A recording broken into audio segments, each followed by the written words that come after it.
Hi friends, ನಮಸ್ಕಾರ. NSK tech news Kannada YouTube ಚಾನಲ್ಗೆ ಸ್ವಾಗತ.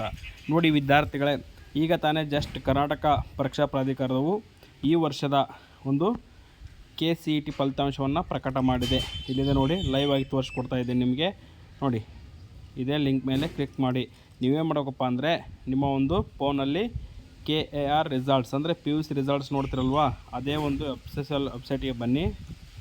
ನೋಡಿ, ಈ ಒಂದು ವೆಬ್ಸೈಟಿಗೆ ಬಂದು ಇಲ್ಲಿ ಲಿಂಕ್ ಕೊಟ್ಟಿದ್ದಾರೆ ನೋಡಿ, ಈ ಲಿಂಕ್ ಮೇಲೆ ಕ್ಲಿಕ್ ಮಾಡಿ. ಕ್ಲಿಕ್ ಮಾಡಿದ ನಂತರ ಈ ಲಿಂಕ್ ಓಪನ್ ಆಗುತ್ತೆ.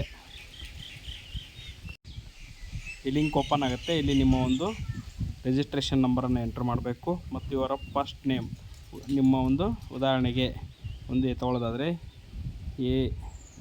ABCD ಅನ್ನೋ ಒಬ್ಬ ವಿದ್ಯಾರ್ಥಿ ಆದರೆ ಆ ವಿದ್ಯಾರ್ಥಿಯ ಫಸ್ಟ್ ನೇಮ್ ನೋಡಿ ABCD ಅನ್ನೋ ಒಂದು 4 ಅಕ್ಷರಗಳನ್ನು ಎಂಟ್ರಿ ಮಾಡಿ ನಿಮ್ಮ ಒಂದು ರಿಸಲ್ಟನ್ನು ಹುಡ್ಕೊಳ್ಬೋದು.